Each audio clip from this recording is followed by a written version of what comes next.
শুরু হলো অমর একুশে বইমেলা। পরিসর বাড়লেও বই পড়ার আগ্রহ বাড়ছে কিনা প্রশ্ন প্রধানমন্ত্রীর। বাংলা একাডেমি ও একুশে পদক তুলে দিলেন তারেক রহমান। সুদসহ মওকুফ হচ্ছে 12 লাখ কৃষকের 1,500 কোটি টাকার কৃষি ঋণ। মন্ত্রিসভার বৈঠকে সিদ্ধান্ত, দ্রুতই 180 জন সার্জেন্ট ও 10,000 কনস্টেবল নিয়োগ। ঈদযাত্রা নির্বিঘ্ন করতে নেওয়া হচ্ছে নানামুখী ব্যবস্থা। সড়কে থাকবে না চাঁদাবাজি, ভাড়া না বাড়ার আশ্বাস মন্ত্রীর। নৌপথ নিরাপদ করতে একগুচ্ছ সিদ্ধান্ত। এবং হ্যাঁ ভোট কমলো 10 লাখ, না ভোট কমেছে 1 লাখ। গণভোটের সংশোধিত ফল প্রকাশ। প্রশাসনিক ও কারিগরি যাচাই বাছাই শেষে ইসির নতুন গ্যাজেট।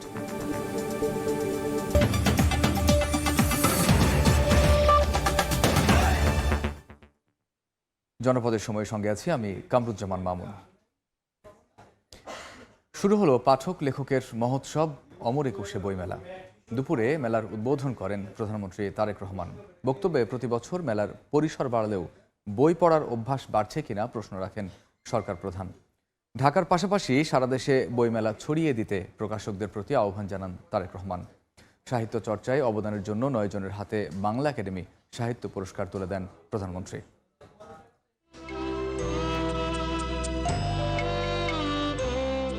বহুমাত্রিক বাংলাদেশ প্রতিপাদ্য নিয়ে শুরু হলো বাঙালির প্রাণের মেলা অমর একুশে বইমেলা। বৃহস্পতিবার বিকেলে বাংলা একাডেমি প্রাঙ্গণে মেলার উদ্বোধন করেন প্রধানমন্ত্রী তারেক রহমান। পরে সহধর্মিণী ডাক্তার জুবাইদা রহমান এবং মেয়ে ব্যারিস্টার জাইমা রহমানকে সঙ্গে নিয়ে বিভিন্ন স্টল ঘুরে দেখেন সরকার প্রধান। এর আগে মেলার উদ্বোধনী অনুষ্ঠানে যোগ দিয়ে এবারের বইমেলা দেরিতে শুরুর প্রেক্ষাপট তুলে ধরেন প্রধানমন্ত্রী। প্রশ্ন রাখেন, প্রতি বছর মেলার পরিসর বাড়লেও বই পড়ার অভ্যাস বাড়ছে কিনা। বলেন, তরুণ প্রজন্মের মধ্যে বইয়ের প্রতি আগ্রহ বাড়ানোর উপায় খুঁজে বের করতে হবে। মেলার আকার আয়তন বাড়লেও সেই হারে মনে হয় মানুষের বই পড়া অভ্যাস বাড়ছে কিনা, এই বিষয়গুলো নিয়েও বর্তমানে মনে হয় চিন্তা ভাবনা করার অবকাশ আছে। বইয়ের প্রতি তরুণ প্রজন্মের আগ্রহ বাড়ানোর উপায় আমাদেরকে বের করতে হবে। একুশে বইমেলাকে কিভাবে আন্তর্জাতিক রূপ দেয়া যায় সে বিষয়ে ভাবতে সংশ্লিষ্টদের আহ্বান জানান সরকার প্রধান। বাংলাকে জাতিসংঘের দাপ্তরিক ভাষায় রূপান্তরের কাজ শুরুর তাগিদ দেন তারেক রহমান। আগামী বছরগুলোতে অমর একুশে বইমেলা অমর একুশে আন্তর্জাতিক বইমেলা হিসেবে আয়োজন করার সুযোগ রয়েছে কিনা সেটি আমি আপনাদের সকলকে ভেবে দেখার অনুরোধ জানাবো। একই সঙ্গে বাংলা ভাষাকে জাতিসংঘের অফিসিয়াল ভাষা হিসেবে স্বীকৃত আদায়ের জন্য আমাদের মনে হয় কাজ শুরু করা প্রয়োজন। বইমেলাকে সারা দেশে ছড়িয়ে দিতে প্রকাশকদের আহ্বান জানান প্রধানমন্ত্রী। প্রয়োজনে সরকারি সহযোগিতার প্রতিশ্রুতিও দেন তিনি। বইমেলা শুধু একটি নির্দিষ্ট মাসে বাংলা একাডেমি প্রাঙ্গণ ও সোহরাওয়ার্দী উদ্যানে সীমাবদ্ধ না রেখে বরং সারা বছর দেশের সব বিভাগ, জেলা ও উপজেলায় আয়োজিত করা যেতে পারে। এদিকে অনুষ্ঠানের শুরুতেই শিল্প ও সাহিত্য চর্চায় অবদানের জন্য 7টি বিভাগে 9 বিশিষ্ট জনের হাতে বাংলা একাডেমি সাহিত্য পুরস্কার তুলে দেন সরকার প্রধান। মুরসালিন হক জুনায়েদ, সময় সংবাদ, ঢাকা। এর আগে সকালে 9 বিশিষ্ট ব্যক্তি ও একটি ব্যান্ড দলকে 21 পদক তুলে দেন প্রধানমন্ত্রী তারেক রহমান। বলেন, শিক্ষা গবেষণায় রাজনীতিকীকরণ সভ্য সমাজে চলতে পারে না। শিক্ষা ও বিজ্ঞান প্রযুক্তির মাধ্যমে দেশকে এগিয়ে নিতে বর্তমান সরকার কাজ করবে বলেও জানান সরকার প্রধান। সরকার গঠনের পর নাগরিকদের সঙ্গে থেকে কাজ করতে প্রধানমন্ত্রী তারেক রহমান ছেড়েছেন রাষ্ট্রীয় নিরাপত্তার কড়াকড়ি বলয়। কর্মক্ষেত্রে আসছেন নির্ধারিত সময়েই। এবার 21 পদক প্রদান অনুষ্ঠানে যোগ দিতে সচিবালয় থেকে হেঁটে ওসমানী স্মৃতি মিলনায়তনে গেলেন সরকার প্রধান। অনুষ্ঠানের শুরুতেই 9 বিশিষ্ট ব্যক্তি ও গানের দল ওয়ারফেইসকে এবছরের রাষ্ট্রের দ্বিতীয় সর্বোচ্চ বেসামরিক সম্মাননা 21 পদক তুলে দেন প্রধানমন্ত্রী। বক্তব্যের শুরুতেই সরকার প্রধান বলেন, শিক্ষা গবেষণা, শিল্প সাহিত্যের চর্চায় রাজনীতিকরণ সভ্য সমাজের পরিচয় হতে পারে না। জ্ঞান, বিজ্ঞান কিংবা সাহিত্য চর্চার ধারা আরো শানিত এবং বিকশিত হোক, এই প্রত্যাশা করছি আমরা সকলে। শিক্ষা, গবেষণা এবং শিল্প সাহিত্যের চর্চাকে আরো বেগবান করতে রাষ্ট্র এবং সরকার তার দায়িত্ব অবশ্যই পালন করবে। আমি বিশ্বাস করি শিক্ষা, গবেষণা এবং শিল্প সাহিত্য চর্চাকে রাজনীতিকরণ করা কখনোই সভ্য সমাজের পরিচায়ক নয়। উদার ও গণতান্ত্রিক রাষ্ট্র গঠনে সরকারের অঙ্গীকারের কথা তুলে ধরে এ কাজে বিজ্ঞজনদের দিক নির্দেশনা চান প্রধানমন্ত্রী। জ্ঞান বিজ্ঞানে সব শাখায় যাতে দেশ এগিয়ে যেতে পারে, নৈতিক মানসম্পন্ন তেমন একটি উদার গণতান্ত্রিক রাষ্ট্র ব্যবস্থা প্রতিষ্ঠার লক্ষ্যে বর্তমান গণতান্ত্রিক সরকার অবশ্যই কাজ করবে। আমাদের এই যাত্রায় দেশের বিজ্ঞজনদের দিক নির্দেশনা অবশ্যই প্রত্যাশিত।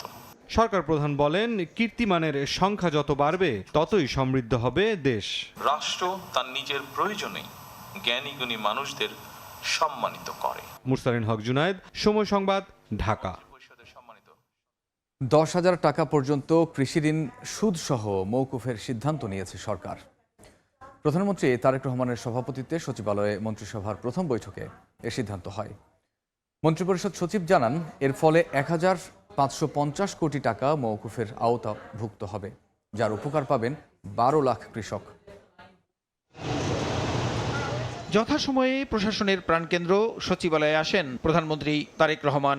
গাড়ি থেকে নেমে নিজের অফিসিয়াল ব্রিফকেস নিয়ে প্রবেশ করেন মন্ত্রিপরিষদ বিভাগে।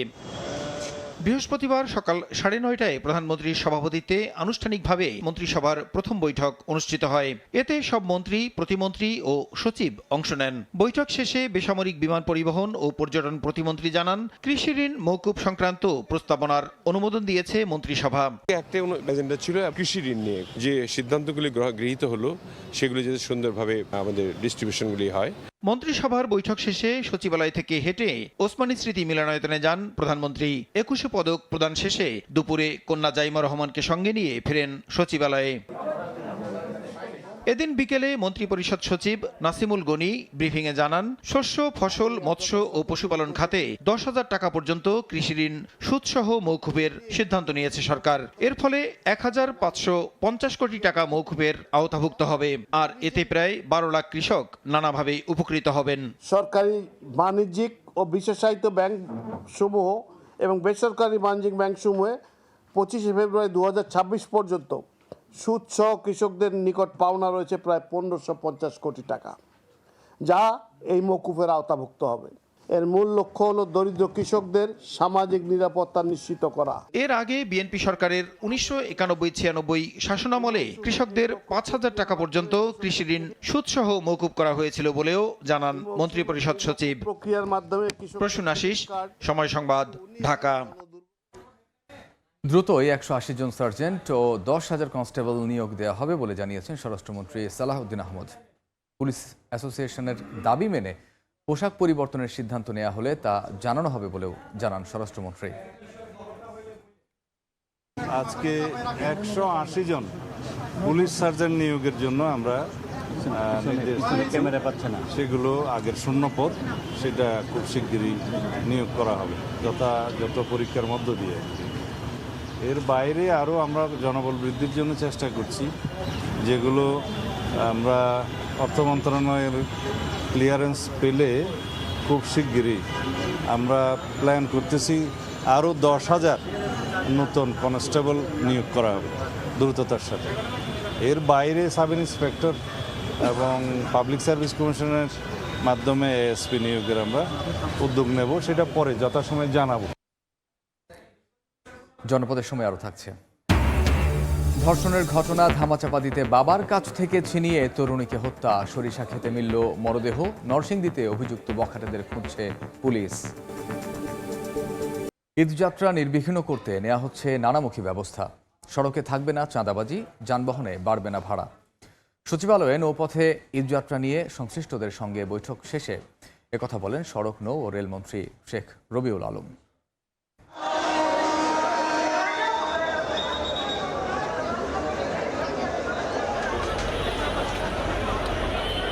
ঈদযাত্রায় রেল, সড়ক ও নৌপথে ভোগান্তির চিত্র চিরচেনা। ছুটি বাড়ানো ও ধাপে ধাপে ছুটি কার্যকর হওয়ায় কয়েক বছর ধরে যাত্রার প্রথম কয়েকদিন শৃঙ্খলা থাকলেও শেষ মুহূর্তে ভেঙে পড়ে সব উদ্যোগ। নতুন সরকার দায়িত্ব নেবার পরদিন থেকেই শুরু হয়েছে রোজা। প্রথম দিনেই প্রধানমন্ত্রী তারেক রহমান বাজার তদারকির পাশাপাশি নির্বিঘ্ন ঈদ যাত্রার ব্যবস্থা করার নির্দেশ দেন। বৃহস্পতিবার ঈদের নৌপথে স্বস্তির যাত্রা আয়োজনে মন্ত্রণালয়ে সংশ্লিষ্টদের সঙ্গে বৈঠক করেন সড়ক ও নৌ প্রতিমন্ত্রী এবং স্বরাষ্ট্র প্রতিমন্ত্রী। বৈঠক শেষে মন্ত্রী জানান, নৌপথে ঈদ যাত্রা নিরাপদ করতে 26টির মতো সিদ্ধান্ত নেওয়া হয়েছে। বাড়াতে পারবে না ভাড়া, নেওয়া যাবে না অতিরিক্ত যাত্রী। আমরা ছুটি পাবো, যে লঞ্চে যাই দৌড় দিয়ে লঞ্চে যাই, যে টিকিট করিনি, যে বাসে যেতে চাই দৌড় দিয়ে বাস স্টেশনে যাই।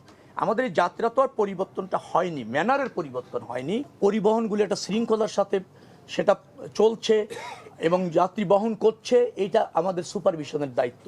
সে জায়গায় আমরা মনোযোগী আছি। যেখানে ব্যত্যয় হচ্ছে আমরা স্বরাষ্ট্র মন্ত্রণালয়, বাণিজ্য মন্ত্রণালয়ের সহযোগিতা নিয়ে এখানে একটা জবাবদিহিতা আনার চেষ্টা আমাদের অঙ্গীকার এবং সেটা করছে। চাঁদা ও চাঁদাবাজি নিয়ে নিজের মন্তব্যের ব্যাখ্যা দেন পরিবহন মন্ত্রী। আশ্বস্ত করেন, সড়কে থাকবে না কোনো চাঁদাবাজি। চাঁদাবাজি নিশ্চয়ই একটা ফৌজদারি অপরাধ।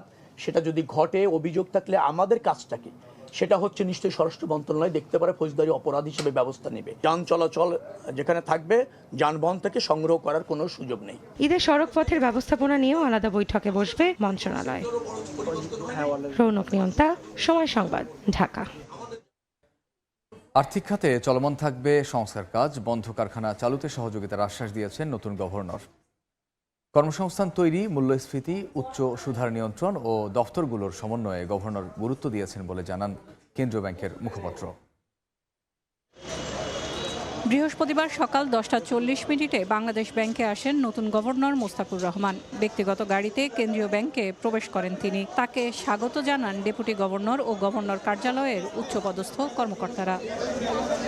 প্রথম কার্যদিবসে বাংলাদেশ ব্যাংকে প্রবেশের সময় সংক্ষিপ্ত অভিব্যক্তিতে নতুন গভর্নর জানান, দায়িত্ব পেয়েছেন, আগে কাজ শুরু করতে চান তিনি। কথা বলবো, কাজ করব, আগে কাজ করি পরে কথা বলবো। পরে বাংলাদেশ ব্যাংকের ঊর্ধ্বতন কর্মকর্তাদের সঙ্গে বৈঠক করেন গভর্নর। বৈঠকে অর্থনীতিকে খাদের কিনারা থেকে তুলে নিয়ে আসতে সাবেক গভর্নরের সংস্কার কাজকে স্বাগত জানান। খাদের কিনারে পৌঁছে যাওয়া অর্থনীতিকে উনি ওখান থেকে বের করে একটা লো লেভেল হলেও একটা ইকুইলিব্রিয়াম মেনটেন করতে সক্ষম হয়েছে এবং এই সক্ষমতার পাশাপাশি তো বিভিন্ন ধরনের সংস্কার কার্যক্রম অব্যাহত ছিল। উনি ওগুলি কন্টিনিউ করে যাবেন এবং নতুন সরকারের তো কিছু পলিটিক্যাল এজেন্ডা থাকবে। ওনার তাদের একটা স্ট্র্যাটেজি থাকবে যে অর্থনীতিটাকে তারা কোথায় নিয়ে যেতে চায়।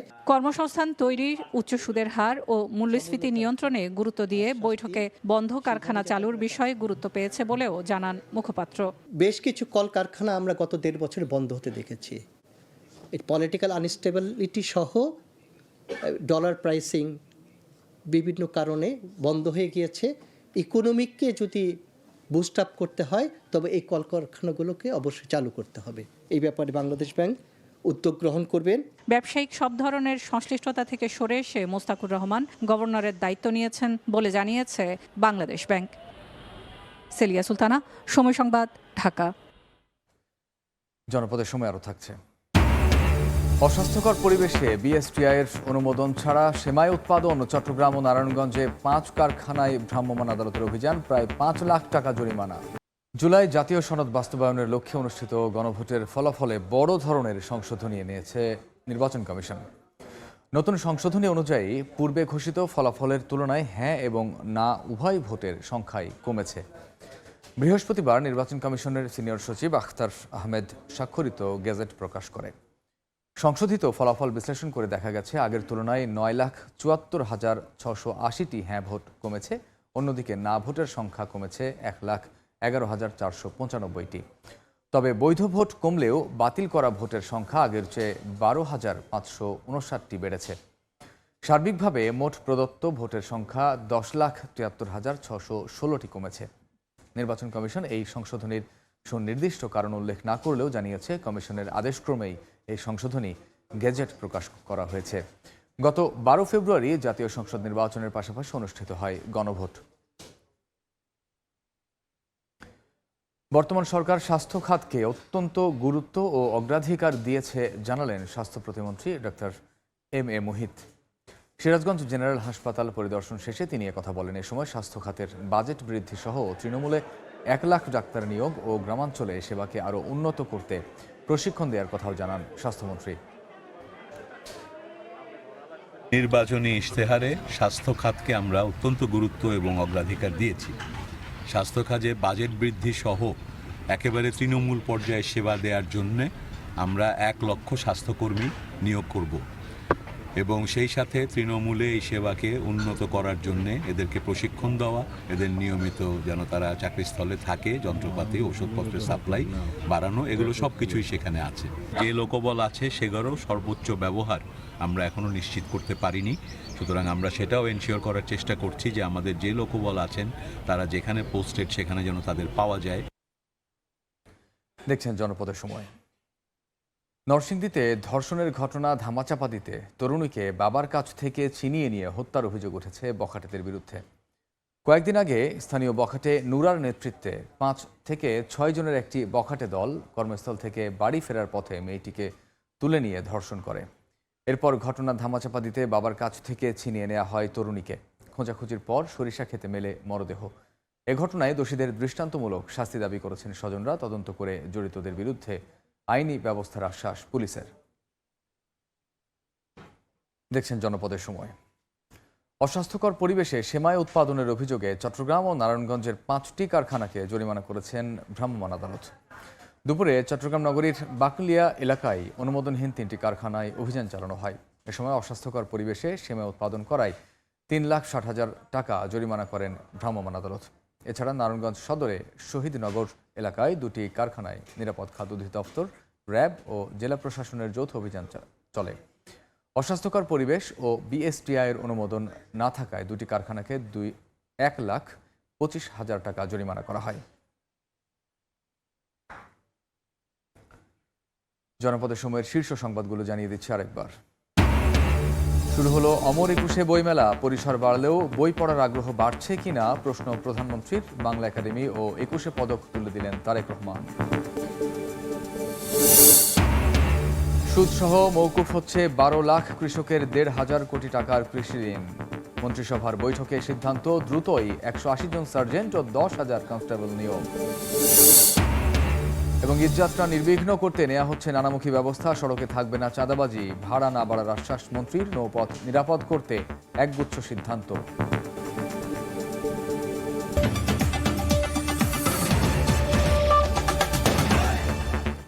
এই ছিল জনপদের সময়ে। এরপর রাতের সময় নিয়ে সঙ্গে থাকবেন গোলাম রাব্বি। মামুন, আপনাকে ধন্যবাদ। রাতের সময় নিয়ে আসছি কিছুক্ষণ পর, সঙ্গেই থাকুন সময়।